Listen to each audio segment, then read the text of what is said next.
Welcome to part one of my three-part video series on how to rebuild a Coleman single burner stove. As you can see, I have 5 stoves on my workbench today. 3 of them are newer stoves and 2 of them are vintage. The newer stoves include this 508 that was made in 1990, this 533 that was made in 1998, and this 3024 peak stove that was made in 2002. I am not going to be rebuilding these stoves today. I will be rebuilding this Coleman 502 from 1967 and this Coleman 500A from 1956. If you can grasp the concepts that I'm trying to present to you, rebuilding the 2 vintage stoves, you're not going to have any problem at all with the newer stoves.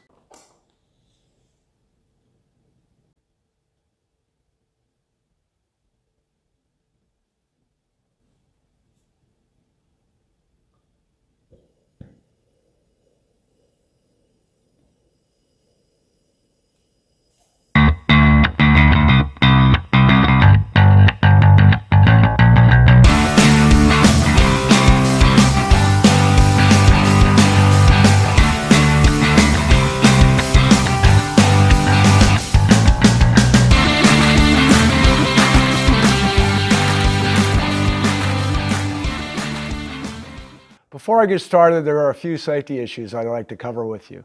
First off, we're going to be using gasoline about that far away from an open flame. And as you might imagine, that can be pretty dangerous. So you need to be aware of that. Second of all, if you're not comfortable doing repairs on a stove, I would recommend that you not do it. You can send your stove back to Coleman, and for $55 they'll return it to operational condition and send it right back to you. If you go to my website at oldtowncoleman.com, under the rebuild section there is a link there and it will take you to Coleman's website where you'll be able to see that information. If you're new to this, I would recommend that you do all of your fuel filling and your initial lighting outside, away from anything that could catch fire, just in case something happens. The more you do it, the more comfortable you get doing it, then you can bring it inside and do it in your shop or wherever you're going to do it. Always expect the unexpected. You don't know what's going to happen, and you may have a leak that you didn't know about and it catches fire. In a matter of seconds, it can get pretty ugly. But if you're expecting something bad to happen, then you're going to be a little more prepared to deal with it. So today I'm going to be running through a full rebuild. And mainly I'll be rebuilding the 502 stove because they're much more common, but there are a few things on the 500 that are unique to it. Just like with a lantern, there are a couple parts in the stove that you may not want to mess with if you don't have to. The first one is the check valve. The check valve is sitting at the bottom of your pump plunger. If it's not leaking, I recommend you leave it in there. It can be a real pain to get it out. I'll show you how to get it out and we'll talk about that later. The second one is the valve stem packing. If it's leaking, then obviously you have to replace it, but usually they don't. If you don't have to replace those packings, don't pull them out. Make sure that you have all the parts you're going to need prior to starting with your rebuild. During today's rebuild, I'm going to be replacing the valve stem packings. These 2 stoves have different size packings, so I'm going to be replacing both of those. I have a couple of check valve and air stems. I will be replacing the fuel filler cap gaskets. And at least in the 502, I'm going to be replacing the generator. The 500 stove, you can see the generator is quite a bit bigger, and I'm actually going to clean it today. The only problem you have with generators and rebuilding them is if the tip cleaner needle gets ruined, you're out of luck. You need to replace it. I have already purchased, just in case, a new tip cleaner rod, and you can see the needle on the end of it. If I need it, I will use it. If not, I'll just keep it in my toolbox for the next 500 that I need to rebuild it. The instructions on how to do this can be found at my website at oldtowncoleman.com. Take good pictures of your stove before you start tearing it apart. On a lantern, it's pretty easy because you understand that the clocking with the valve is going to be centered between the fuel filler cap and the pump. Not so on a stove. You can see that it's not lined up the same way on a 500 of this 502 stove. The angle of this valve here is kind of weird, and if you have a picture of it, you'll be able to put it together a lot easier. I am going to use common tools today and common cleaners. The only one tool that I'll be using that you may not have unless you rebuild a lot of these is the check valve removal tool. And the cleaners I use are normal household cleaners. There's going to be nothing special at all. The only thing is on the 500A, I'm going to run it through an electrolysis bath. I'll give you a brief description of how to do that. You can also find it on my website. Okay, when we're done with these 3 videos, I'll have rebuilt both of these stoves, but primarily on camera, I'm going to be showing you the 502 rebuild. There are some distinct differences with the 500, and when we get to those, I will show them to you. Okay, we're going to start from the top down. The first thing I'm going to do is remove the grate. Phillips head screwdriver, real easy. Now, when I rebuild lanterns and stoves, I always like to have a little box like this just to throw all my parts in. So when I get done tearing it all apart, I'm just going to have a box that's got a stove in it. And because I'm going to do a 500 today, I'm going to have 2 boxes out here. So it's a lot easier to remove the generator jam nut while the regulator is still attached to the stove. Everything's nice and tight, you can get to it. So just take your 7/16 inch wrench and get down in there and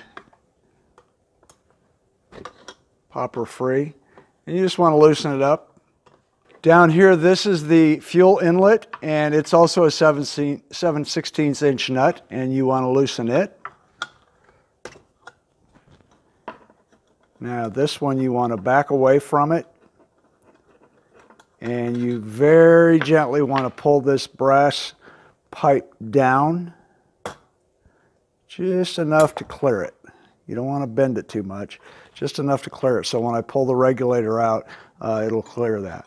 Okay, before I loosen this nut down here to remove the regulator from the stove, I want to loosen up the regulator stem assembly. So I'm just going to take a 3/8 and I'm going to break it free so I don't have to put it in the vise. This is all being held together just like I did on the generator jam nut. Just so it's loose, when I pull it out, then I can take it apart by hand. So now that I've got those 2 loose, I can take my nut and loosen it up, back it off a little bit, and the entire assembly will come out real easy. Okay, now I'm going to finish loosening up my generator jam nut, and I'm going to loosen it, pull it up, and I should be able to see the tip cleaner rod, and I just pulled it out of the eccentric block. So these 2 parts can now go into the box. And I've loosened the regulator stem so I can pull it out, and I'll be able to pull it and the eccentric block out. You can see that it just has a little bend in the end, and that is what makes the eccentric block go up and down, which operates the tip cleaner in your generator gas tip. And there's your little eccentric block for a 502 stove. And there's your regulator assembly. Next, we are going to remove the burner. So we have 3 more Phillips head screws on the burner cap that we're going to pull out. You'll notice that this is I've sprayed this with something. I actually did this last night. This burner bowl is really the hardest part of a 502. Sometimes they'll come out real easy, sometimes they won't. So just to aid in today, I sprayed it last night with some penetrating fluid, and hopefully it'll be easy to get out, and I'll show you how I do it. I've seen these take 4 or 5 days of being sprayed with penetrating fluid to get free. You can also heat it with a torch to do it. Sometimes they're really rusted in there, and sometimes they're not. So we'll find out. But first, I'm going to take the 3 screws out.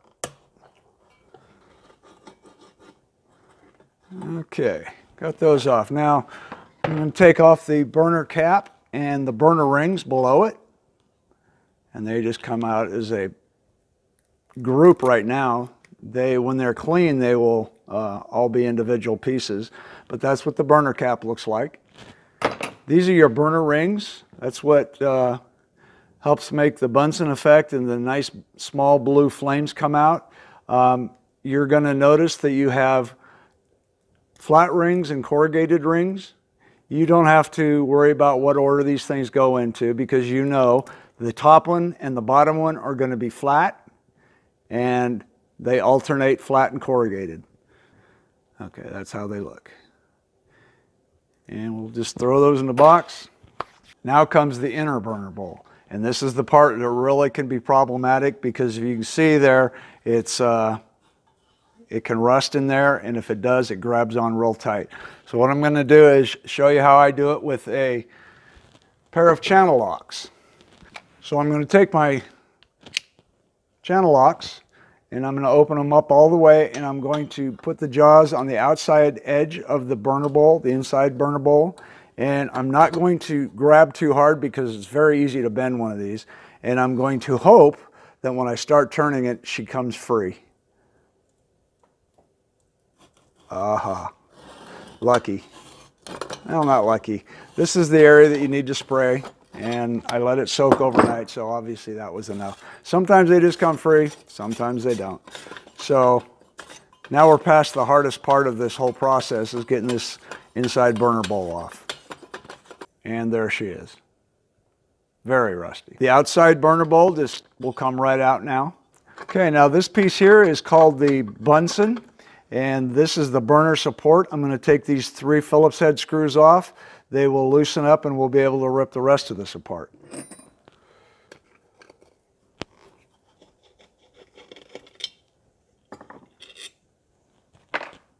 Okay, so there is the Bunsen, and this is the burner support, and she's rusty, and of course this is the collar. Again, we can use any sequence we want, but we have the valve we have to pull out, we have the pump, and we have the fuel filler cap. Before I do that, I want to talk about the 500 real quick and tear it apart. I need to do the same thing I just did with the 502, so I'm going to start with the valve assembly here. And because this is a little more flimsy here, what I'm going to do is I'm going to set a 7/16 wrench there, and then I'm going to go after the generator jam nut, which is a 1/2 inch, and I'm going to hold them there, and I want to break free this generator so I don't have to put it in the vise. So I'm just going to loosen it up there. And again, this one here is a 7/16, and I'm just going to back it away from the valve, and then I'm going to gently pull on the pipe, get that little tube away from, so I can pull it out. And again, 1/2 inch down here. Oop, that one was already loose. So I should be able to pull this out.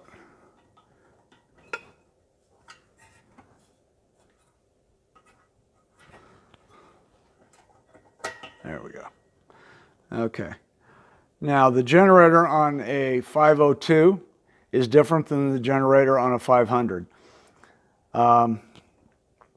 The 502 had the regulator assembly, which operated the rod that goes down the middle of the generator and cleans the gas tip. This is like a 2 and 3 burner stove where that rod is operated by the valve stem. When you open up the valve stem, it pulls the needle out of the tip of the generator, and when you close it, it pushes it back in. So this is going to be a little bit different when you take it apart. You need to deal with it. Once you take this off, you need to deal with this sharp tip sitting there unprotected. You don't want to just leave it, throw it in your box and forget about it, because certainly you're going to bend it. So what you do is you just grab onto it with a pair of pliers and then turn it, and screws from the valve stem, and it comes apart. Keep it protected, center it inside of the generator very gently, and push it in there and throw it in your box like that. Here in a few minutes, we'll take a valve apart. Once I get this one out, I'll show you this valve. They are quite a bit different, and there are a few things you need to understand, especially if you're going to do a 500s valve. It's like a 242 lantern. It can be really, really dangerous if you don't do it right. There are only 2 screws that hold this entire head down on the 500 stove. Okay, just those 2 screws, and I can pull the entire head off. Now, this is as far as I'm going to disassemble this today, because the burner assembly, or the Bunsen, is cast iron, and the screw there, those 2 screws, and those 2 screws are, it's almost impossible to get them out. You can soak them for months on end and still not get enough penetrating fluid down into the threads to clean them. and you end up breaking one off, and then you have to get it machined out, and it can really be a pain in the butt, especially the screw on this top baffle here. It's really difficult sometimes to get out.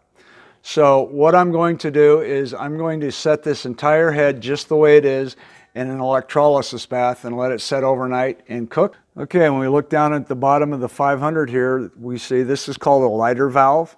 It's similar to a 2 and 3 burner stove that has a lighting lever, but what this does is operates the block and needle down inside of the fuel and air tube in the valve, and I'll show you that when I pull this out. Okay, so I'm going to set this aside for now, and we're going to return back to the 502. So I'm going to take the valve out of the 502 first. So what I want to do is get this in position. I can work on it real quick. And I'm going to take the valve wheel off, and I'm going to pull it off, put it in its box, but I'm going to keep the wheel here. So the next thing I'm going to do is pull the valve stem. And in order to do that, we need to pull the valve stem nut. When we pull that nut, we don't want the valve stem to turn. We want to hold the wheel tight while you turn this nut and loosen it. Keep your valve closed as you do this. That way you have no chance of damaging the threads on the end of the valve stem going into the valve body. Okay, so now she's loose. Actually, I should be able to just pull her right off the end, which I'm going to do. Okay, down inside of there is the valve stem packing, and I'm going to replace this one. You don't have to if you don't need to, but I'm going to show you how to do that. That's where your valve stem packing resides, and it is in there, and you're going to have to destroy it to get it out. But we'll just put it in the box for now. And now I can pull out the valve stem. It will just unscrew. Now this is your valve stem packing keeper, and you will notice that it has a flat side, which is that side, and it also has a beveled side. And the beveled side goes forward, so you pay attention when you pull it off. The beveled side goes forward because that bevel fits on this little C-clip here and locks in place. But that can go in the box, as can your valve stem. Now, I can pull this off now, but rather than take it off and put it in the vise and do that, I'm going to continue on. Next I'm going to take off the, take the filler cap apart. And to do that, there is a, let me take it off and show you what it looks like. This is a 3-piece cap. There's the screw, the cap, and then there's an insert. Well, we need to get the screw out of the insert, and sometimes that can be really difficult. So I'm going to put it back on, and I'm going to tighten it down, and I'm going to try to remove this screw. When I do it, I'm going to press down very hard and turn it when I do that, and hopefully it will go pop free. If I feel it slipping, I'll know that I have to tighten the cap down a little bit more until I can get that thing free. Sometimes they're locked in there, sometimes they're not. That one was not. That was easy. So I just pull it off. There's the screw, put it in the box, take the cap, put it in the box, and there's our insert. Okay, now I'm going to turn it around. So to get the pump out, I'm just going to take this little clip and I'm going to very carefully pry one side open and pull it out of the hole and take it off. That is your pump clip. And this is your pump assembly. Sometimes they're not so easy to get off of here. Sometimes they get a lot of oil and dirt inside of there and they lock on, and all you have to do is take a screwdriver, hold your thumb or put something against there and pry it around the edges until it comes out. But when you do that, you just pop it and out it will come. Somebody has replaced this. This has a neoprene pump cup, which I cannot stand. I'm going to replace this with a leather one. So we'll deal with that here in a little bit. This is your air stem. It looks like it is the original check valve. Okay, now I'm going to remove the check valve from the stove. There are 3 ways to do this. The first way is the way that I did it for a number of years because I had no other way of doing it. I took a 6-inch, 3/8-inch screwdriver, and it was a little bit sloppy, so I ground maybe a 1/16 inch or so off the end of the screwdriver, and I made it where I could fit it down in there, and it was a reasonably tight fit. I would soak it for at least a day with penetrating fluid, and then I would put it in there and I'd hold it in nice and square, and I took a 3/8-inch wrench and I'd pop it, and usually I got it out. Sometimes it would strip it out, and if I did, you had to move on to the second method, which is to use a screw extractor. You either need a number 3, I believe it is, or a number 5 screw extractor, depending on the size of the check valve. But what I'm going to use today is, if you rebuild more than one lantern or stove, I recommend you buy this tool. It is called a check valve removal tool. You simply take the rod and you stick it into the center of the check valve, and you just screw it in there nice and tight, and that locks into the check valve where the air stem goes. Then you will take your bit. It's a 2-ended bit. You have a wider side and a narrow side. I'm going to take the narrow side. I believe that'll be correct. And I'm going to set it down in there. I'm going to fit it in there. A little sloppy. I'm going to try this side. Yeah, that's a much tighter fit.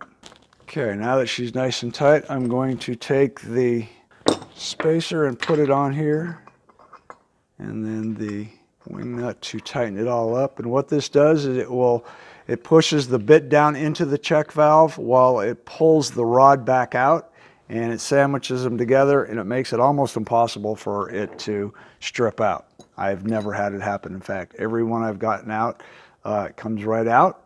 And when you do it this way, you at least have the opportunity to clean your check valve and reuse it. If you use a screw extractor, or if you use a screwdriver and you fail and strip it out, you're done. So now I got it on there, and I'm just going to turn it, and there she comes. And there's our check valve.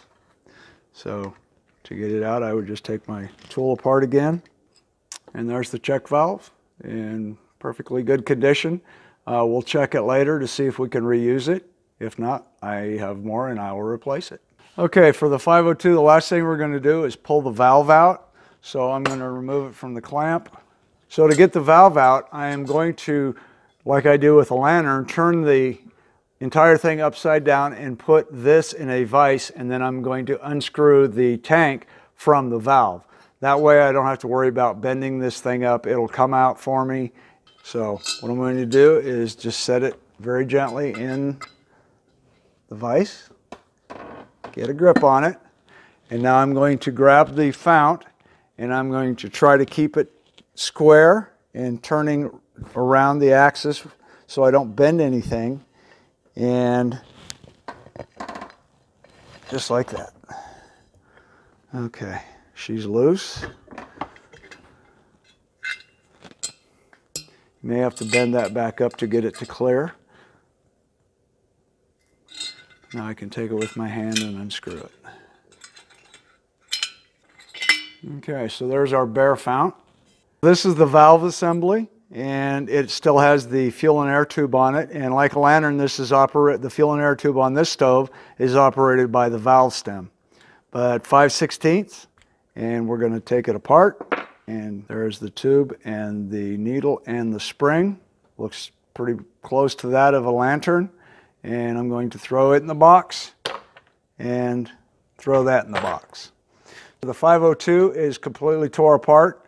Now I'm going to show you one thing that you need to understand about a 500 stove. So this is a valve for the 500 stove, and there is a significant difference in it. I have to tear it apart to show you. Again, I'm going to hold the valve closed while I turn this nut, just like I did before. I don't want the valve stem to pull away from the body while I'm unscrewing this, because it could damage the threads on it. So I'm going to loosen this nut as far as I can, and then I'm going to go ahead and pull the valve stem out. The major difference that we have here with this valve stem and this valve stem, which is the one out of the 502, the big difference is the handle doesn't come off. The wheel doesn't come off. It is part of the stem, and you have to take the packing nut off the end of the stem. And in order to do that, you have to take the C-clip that is right there off the lantern, remove it, and then the whole thing will slide off. That's obviously a little more difficult, but when it comes to putting this back together, and I'll show you when I do, you have to really be careful to make sure that that C-clip is in there right, because if you don't, and that C-clip comes off, you're going to start unscrewing your valve stem to turn your stove up, and the whole thing's going to come out in your hand, and it's going to be burning, and the fuel's going to be pouring out. That happened to me. You have to be really careful about that. So what I'm going to do is I'm just going to take a small screwdriver, and I'm going to gently pry that apart.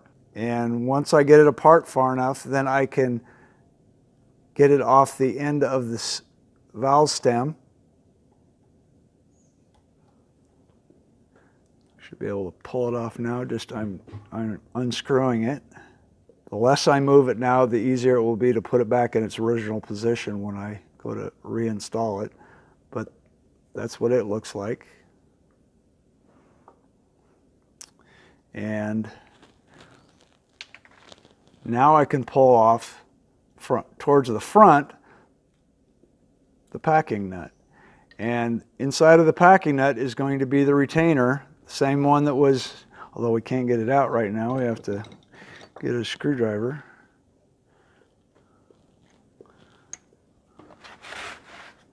I did have a little screwdriver here. It's on the other side of you. Box. Is that it? No. Over. One more. What? Again. Go one more box over. Is that it? Well, no wonder I couldn't find it.